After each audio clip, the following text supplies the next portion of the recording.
যেভাবে পাকিস্তানের বিপক্ষে বাংলাদেশ পরাজিত হলো, যেভাবে লজ্জার হারকে বরণ করে নিল, যেভাবে বাংলাদেশ নাথিং ব্যাটিং অ্যাপ্রোচে 135-এর টার্গেট ক্রস করতে ব্যর্থ হলো, এটা ভাই চিন্তার বাইরে। একটা দলের ক্রিকেটাররা আসছেন, এসেই ছক্কা মারার চেষ্টা করছেন এবং তাদের অ্যাপ্রোচ দেখে মনে হচ্ছে যে তারা চেস করছেন 170-80 রান। সুনীল গাভাস্কার ধারাভাষ্য কক্ষ থেকে এটাই বলেছেন। প্রথম 10 ওভারে 5টা ছক্কা মেরেছেন বাংলাদেশের ব্যাটাররা, তার মধ্যে 4 জনই আউট হয়ে গেছেন। কিন্তু এই 5 ছক্কা মারার পরেও দলের রান 60 পেরোয় না। 10 ওভার মানে 60 বলের খেলা শেষে বাংলাদেশের স্কোর দাঁড়ায় 58। এই পরাজয়ের জন্য কাকে দায়ী করবেন, কাকে দায় দেবেন? অনেকগুলো রিজনস রয়েছে। যখন দলের রান 73, 5 উইকেট চলে গেছে, তখনও প্রায় 7 ওভারের খেলা বাকি রয়েছে। ক্যাপ্টেন জাকের আলী যেই শটটা খেললেন, যেভাবে আউট হলেন, স্ট্যাম্প ছেড়ে দিলেন, লেগ স্ট্যাম্পেরও 1 ফিট দূরে চলে গেলেন, আর বল হচ্ছে অফ স্ট্যাম্পের মোটামুটি 24 ইঞ্চি দূরে।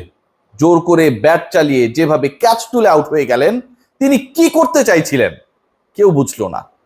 অথচ ওই জায়গাটায় শামীম হোসেন পাটোয়ারির সাথে জাকের আলী অনেকের আরো অন্তত 3টা ওভার ক্রিজে থাকাটা মহা গুরুত্বপূর্ণ ছিল। খেয়াল করে দেখুন, তাওহিদ হৃদয় 10 বলে 5 করেছেন, শ্রীলঙ্কার বিপক্ষে একটা ম্যাচ জিতিয়েছেন, আমরা একদম তাকে মাথায় তুলেছি। এরপরে তাওহিদ হৃদয় যেন সবকিছু করার, অন্তত নেক্সট 10 ম্যাচেসে করার ফ্রি লাইসেন্স পেয়ে গেছেন। আগের বলে শাহিন শাহ আফ্রিদির আগের বলে অলমোস্ট সাইফ হাসানকে রান আউট করে দিচ্ছিলেন, তার পরের বলে ছক্কা মারতে গেলেন, তিনিও আউট। শাক মাহেদিকে নাম্বার 4-এ নামানো হলো। বাংলাদেশের ব্যাটার একজন কম, দ্রুত 2 উইকেট চলে যাওয়ার পর নাম্বার 4-এ কে নামবে? তাহিদ হৃদয় তো promoted two number 3, Liton Kumar Das নেই। তিনিও যখন আউট হলেন, ওই একই তাগিদ, ছক্কা মারতে হবে, হিরো হতে হবে, সুপার হিরো হতে হবে, একাই ম্যাচ জেতাতে হবে, নায়ক হতে হবে। পারভেজ হোসেন ইমন, তানজিদ হাসান তামিমকে বসিয়ে রেখে তাকে আজকে যে সুযোগটা দেয়া হলো, সেই সুযোগ তিনি এমনভাবে কাজে লাগালেন, 0-র বিশ্ব রেকর্ড গড়ার পথে কোনোভাবেই যেন কেউ তাকে আটকাতে না পারে। এরকম একটা সিচুয়েশন যেখানটায় আমাদের বোলিং ডিপার্টমেন্ট পাওয়ার প্লেতে পাকিস্তানকে অ্যালাউ করলো মাত্র 27 রান দিতে, যেখানে আজকে 3 পরিবর্তনের একাদশে ফেরা তাসকিন আহমেদ বোলিং ইনিংসের প্রথম ওভারই উইকেট নিয়ে নিলেন, সাহেবজাদা ফারহান ফিরে গেলেন।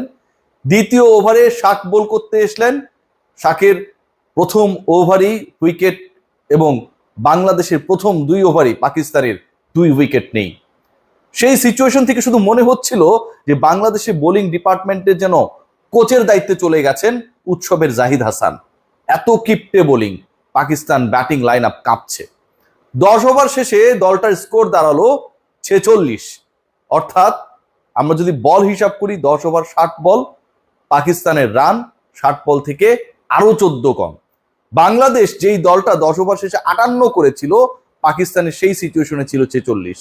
যেই বাংলাদেশ শেষ পর্যন্ত 135 ক্রস করতে পারলো না, সেই পাকিস্তান প্রথম 10 ওভারে 46 করা পাকিস্তান, প্রথম 10 ওভারে 46 রানে 4 উইকেট হারানো পাকিস্তান, টপ 4 ব্যাটার হারানো পাকিস্তান, শেষ 10 ওভারে তুলল 89 রান। সেখান থেকেও যেন বাংলাদেশ কোনো শিক্ষা নিল না যে তাদের আগের ইনিংসে যেই দলটা ব্যাট করলো, ধ্বংসস্তূপ থেকে যারা একটা চ্যালেঞ্জিং টোটাল বাংলাদেশের দিকে ছুড়ে দিল, কোন অ্যাপ্রোচে তারা খেললো, সেটাও যেন বাংলাদেশের ক্রিকেটাররা, ওই 11 ক্রিকেটার মাঠে থেকেও দেখেন নাই। জাকের আলী অনিক পাকিস্তানকে অ্যালাউ করার ক্ষেত্রে, এত রান করার ক্ষেত্রে, কিংবা বাংলাদেশকে চেপে ধরার ক্ষেত্রে ব্যাটিং ইনিংসে অনবদ্য একটা ভূমিকা পালন করেছেন। এর আগে আমরা দেখেছিলাম যে শ্রীলঙ্কা ম্যাচে ব্যাটে বলের সংযোগ করতে পারছিলেন না, ক্যাপ্টেন হয়ে গেছেন, ছক্কা মারা খুব বেশি গুরুত্বপূর্ণ না।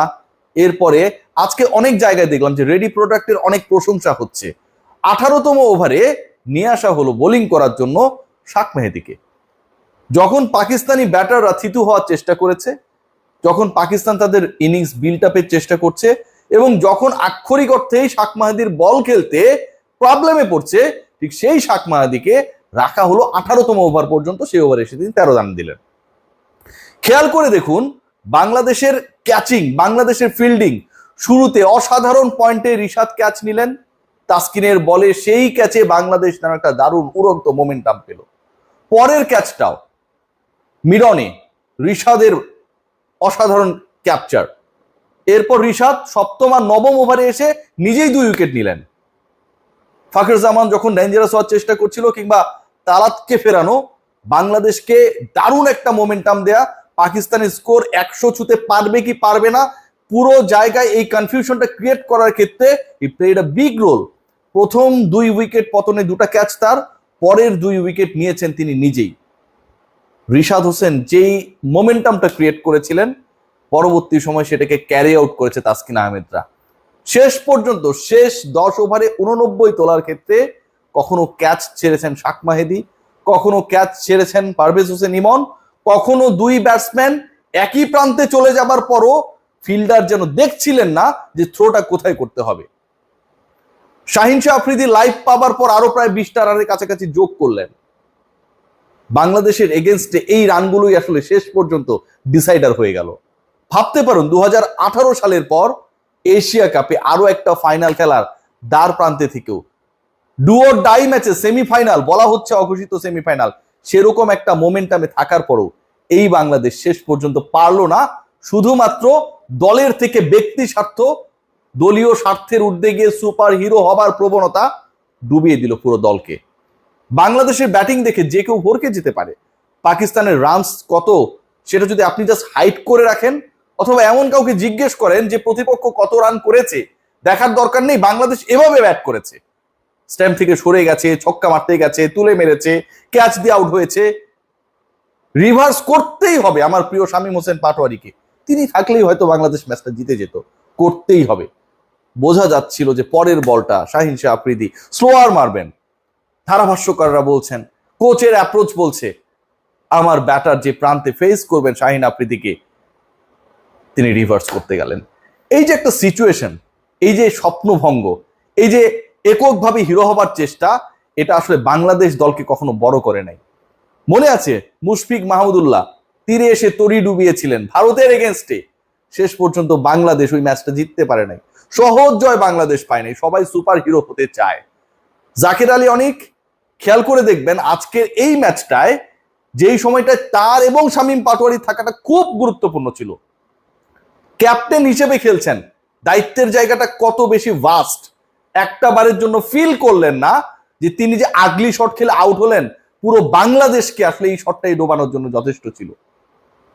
তানজিম সাকিবের ব্যাটিং দেখে আমার আফসোস হচ্ছিল একটা পর্যায়ে, জানেন, যে আসলে অন্যরা যেভাবে খেলছিল, সাকিব যে অনেক অনেক কিছু করে ফেলছে, ব্যাপারটা এরকমটা না।